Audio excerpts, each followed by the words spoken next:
does the person you are with encourage you to read? You have to ask, what does he bring for me? Roses or books? If someone has a stake in making you better, that person will push you towards books. Books are what we all need.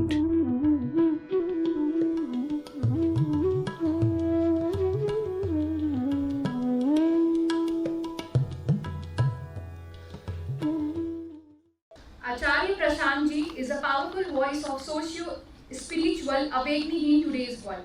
He is an acclaimed Vedanta exegete and author of over 80 books.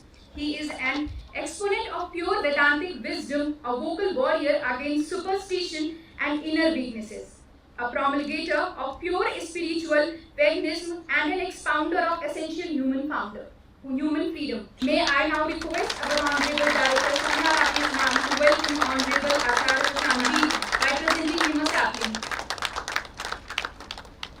May I now invite Dr. Sapna Rakesh, Director GLBIMR, for inaugural address, please.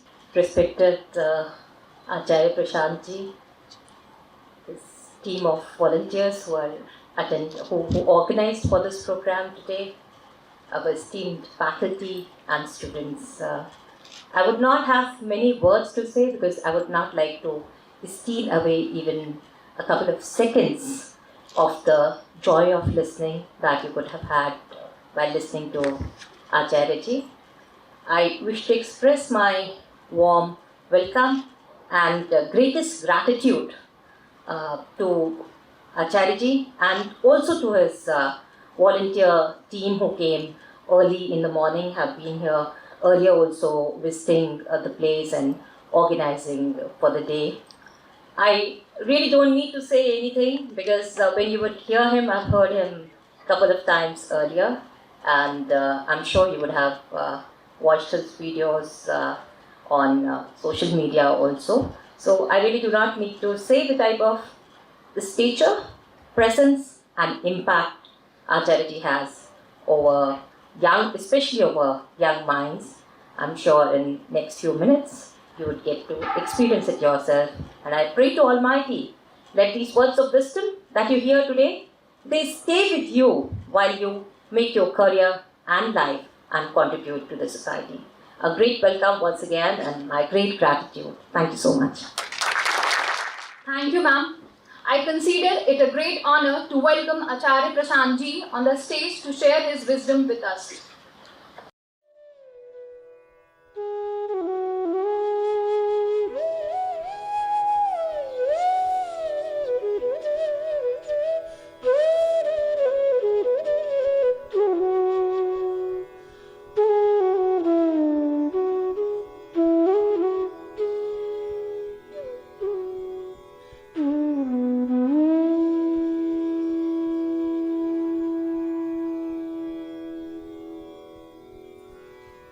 Namaste Acharya ji.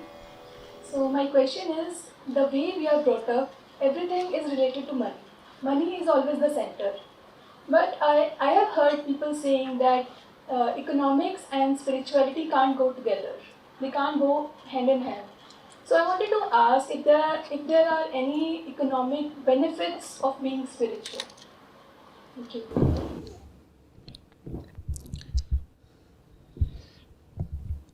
See, economics concerns the material world. What's your name? Yeah. Everything that is material comes in the purview of economics. Economics is the science of material welfare.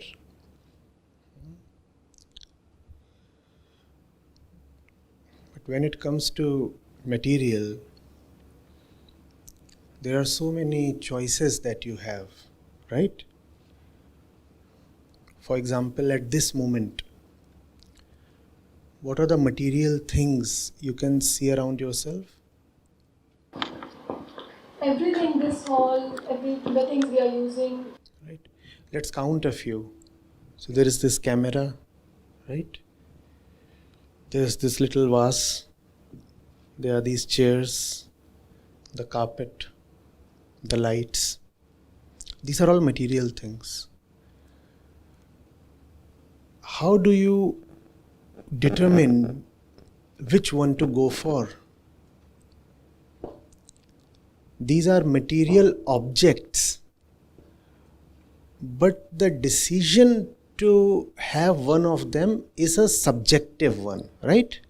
These are objects, but whether or not you want those objects is a subjective decision. It depends on you, right?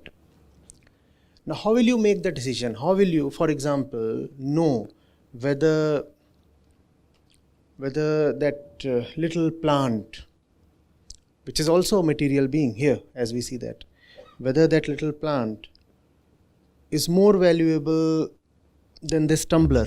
How will you know that? And that's a very important question.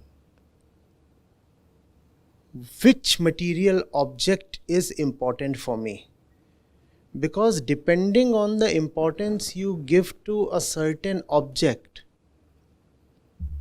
its importance in the economy rises or falls. You know the law of supply and demand, right?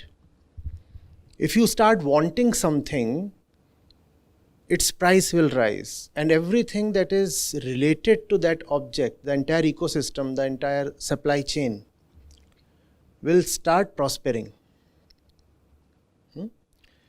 So, what shape the economics of a place takes depends on the value I accord to this object or that object, right?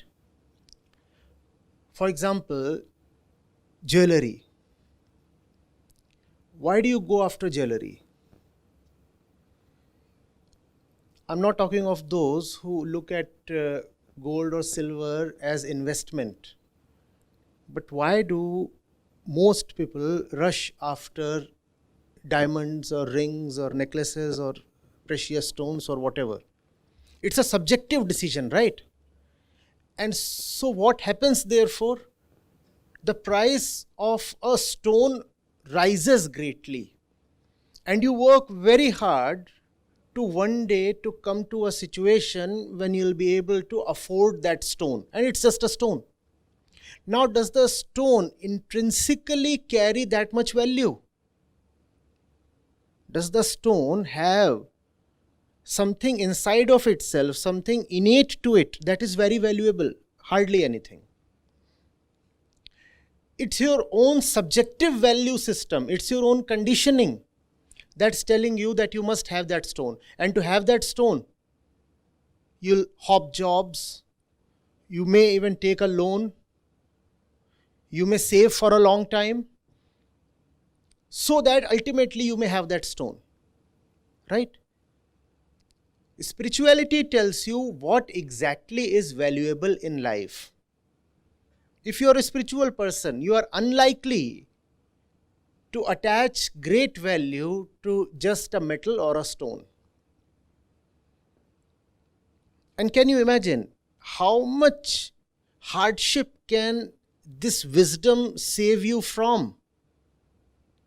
Otherwise, you can spend your entire life running after things that just do not matter. Good spirituality is therefore good economics. If you are not a spiritual person, then you will make all economically unwise decisions in your life, as people do. We do not know what to purchase. We do not know what really is valuable, even in the material domain. I'm not merely talking of courage or compassion or wisdom or relationships. I'm talking of something very material and tangible. How do you decide, for example, which car to purchase? How do you decide whether you need to rent a house or buy it? Tell me, please. Isn't it a subjective decision? Isn't it a thing of your own wisdom? And if you're not wise enough, then you will end up buying a house where a rented thing might have sufficed. And you very well know what's the duration of the home loan EMI, 20 years. Now for 20 years, you are in bondage.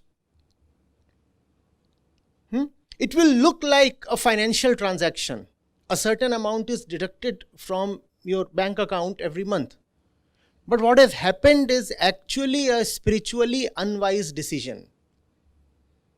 You didn't know whether that house is really of great utility to you. And why didn't you know that? Because you do not know who you are and therefore what you really need. When you do not know who you are and what you really need, then you just start asking for things that everybody in the society is going after. You will say, oh, everybody is buying a house, so I too need to buy a house. You didn't really need the house, but you bought the house. Even decisions concerning relationships have great financial impacts. Don't you know that? Now you do not know who you are and therefore what's the purpose of your life. And you get married. And you get married to a guy who says you will have to quit your job if you marry me. You'll have to relocate to another city and if you want, you may find a job there. Now don't you see that a spiritual decision is having definite financial repercussions? A spiritual or an unspiritual decision, because there was no spirituality probably involved in your decision to get into a relationship. Similarly, the decision to have a baby. Do you understand the kind of economics that are attached to adding that little member to your household? It's not merely a biological or emotional thing. It's a big, huge financial project to give birth. But we do not know.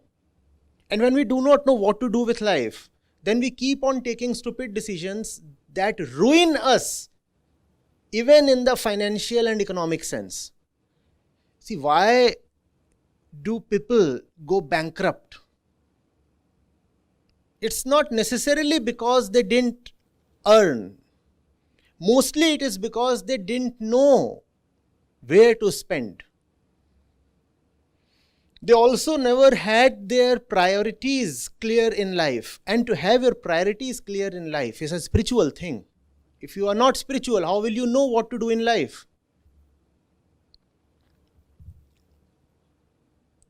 Now, you all are here and pursuing a professional course.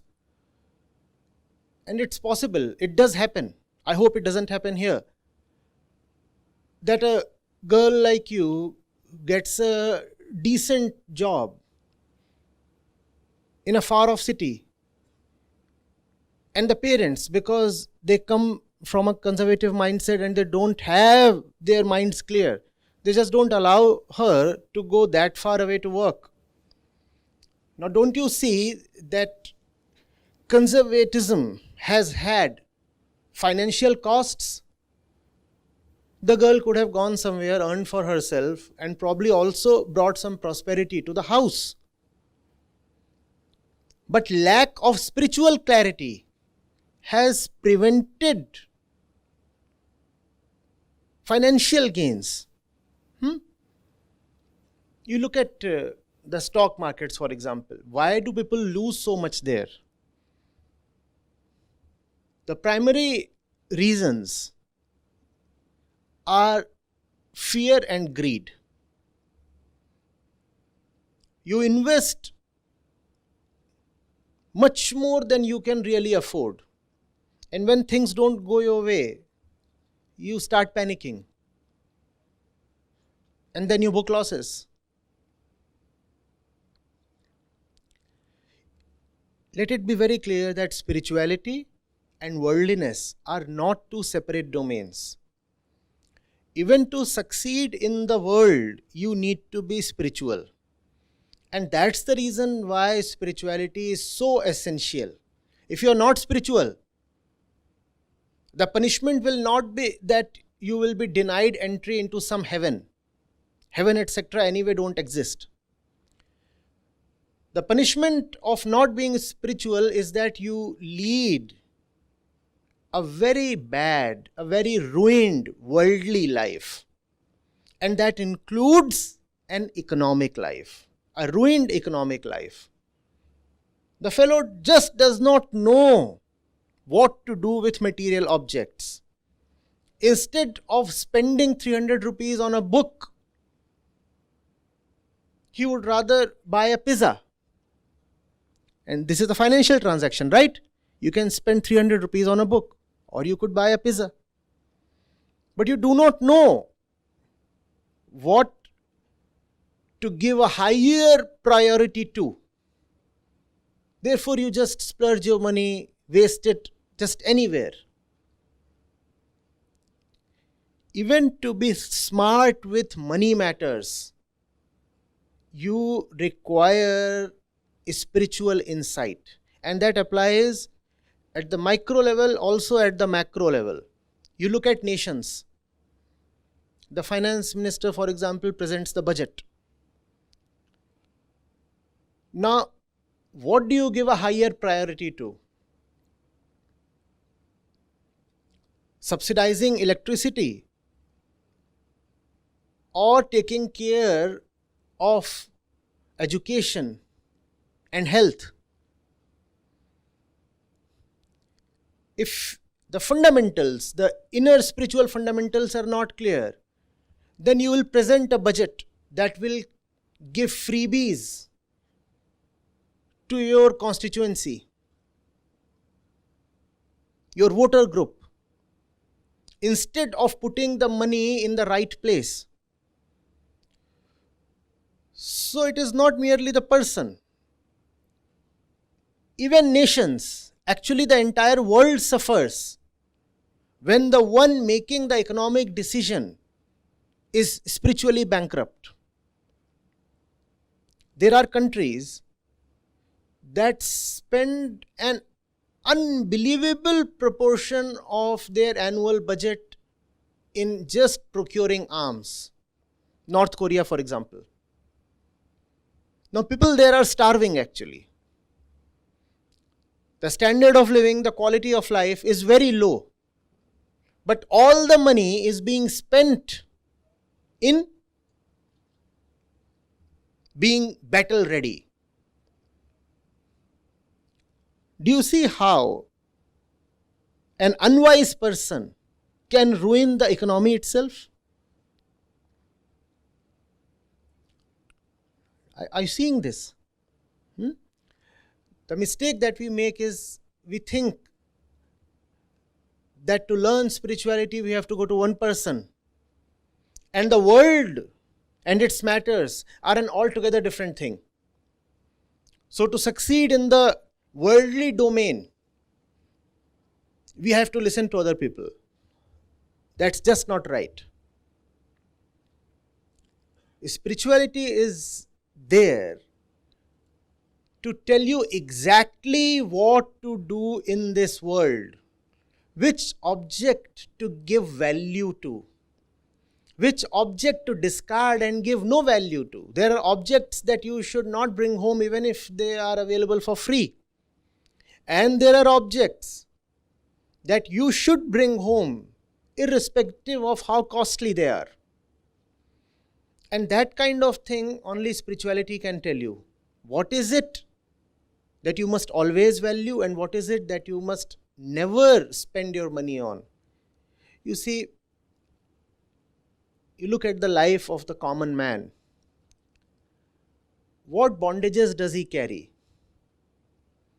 What is it that makes the life of the common man hell? Today, even a very ordinary worker earns 10,000, 15,000 rupees, except if you are in the interiors or if you are very unlucky. But still there is a lot of malnutrition. We also hear of entire families committing suicide because of poverty. Now 10 to 15,000 is not that small an amount that you cannot even eat. What is happening then? What is happening is that we make very, very unwise decisions in life. Those unwise decisions that we make cost us a lot of money. And when they cost us a lot of money, we start saying, oh, the economic situation is very bad at the personal level and at the national level. Is that really so? The thing is that you produced 5 kids. The thing is that you spent 10 lakhs on your daughter's marriage when you didn't need to. And that too on borrowed money. We know of the plight of farmers. We know of farmer suicides. A lot of them happen because the farmer would have taken loans from the local money lender at a high rate of interest. And do you know why many of those loans are taken?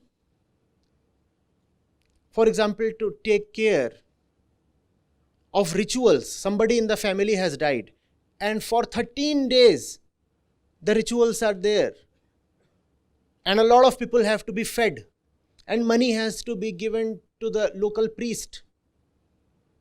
And for all this, the poor farmer goes and borrows money. And that money comes at very arbitrary interest rates. Later on, he cannot pay it off. The result often is a tragic suicide.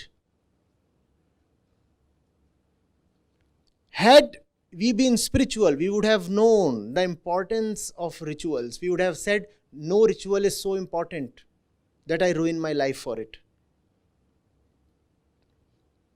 Why should I get into something that is so hollow and meaningless? What does it all mean? The dead one is gone. And why should I be ruining the future and prospects of those who are alive? But we are not spiritual people. In fact, sometimes we are quite religious, but still not spiritual.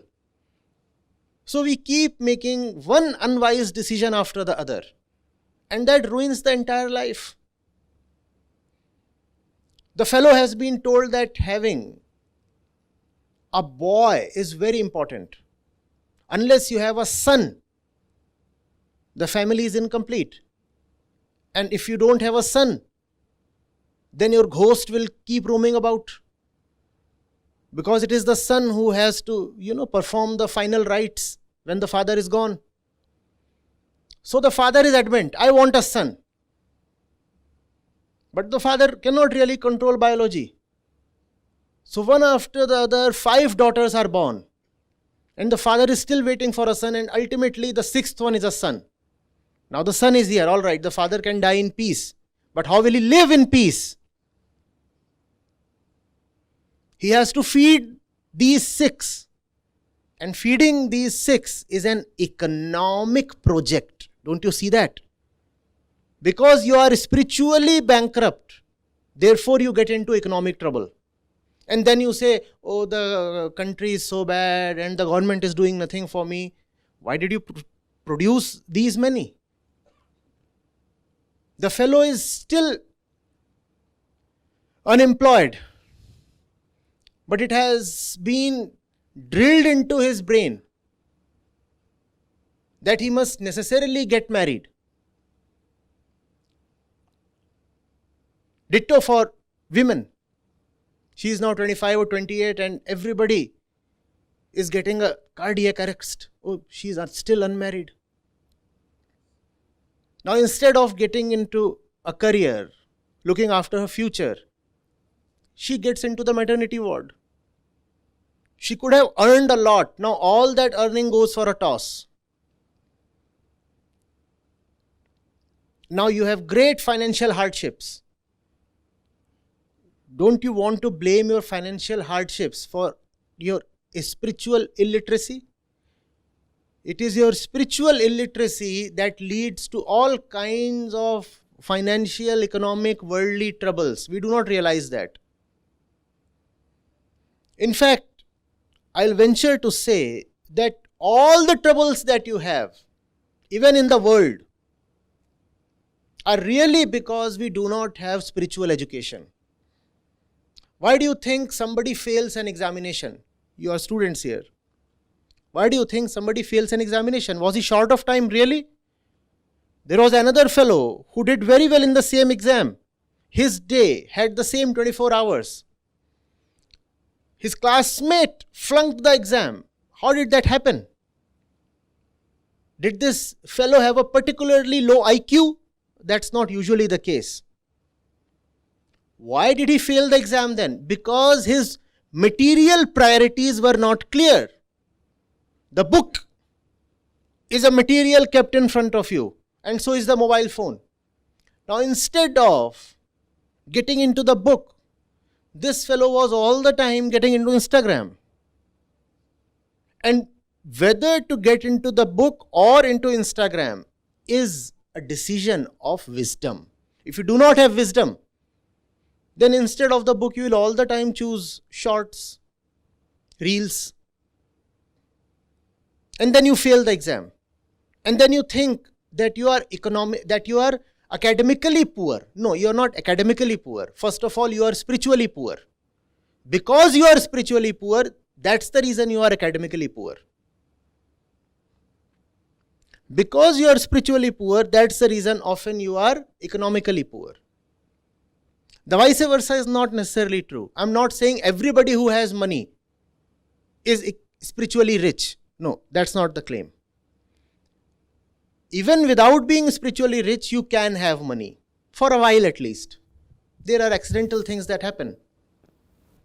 But one thing is certain, if you are spiritually bankrupt, all kinds of foolish decisions you will take in life, including economically unwise decisions. You know of the Sri Lankan financial crisis. You also know how your neighbor Pakistan is unable to pay off its loans, even the interest on the loans. Why do you think that is happening? Where is the money going then? The money is being siphoned off towards unworthy priorities. That's where the money is going. That's how the Sri Lankan economy collapsed. That's how any economy collapses. A person collapses because he is unwise. A nation also collapses because the nation is unwise. Are you getting it? So spirituality is not just about taking Ram Naam and sitting in your corner and being aloof from the world and meditating with your eyes closed. You require spirituality at every step in life. Want to choose a career? You need to be spiritual to make the right decision. Want to buy a car or a house? You need to be spiritual to make the right decision. Want to choose a man or a woman for a relationship? Again, you need to be spiritual to make the right decision.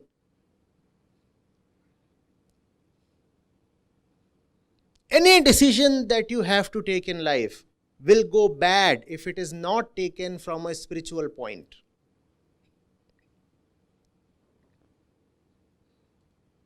Are you getting it?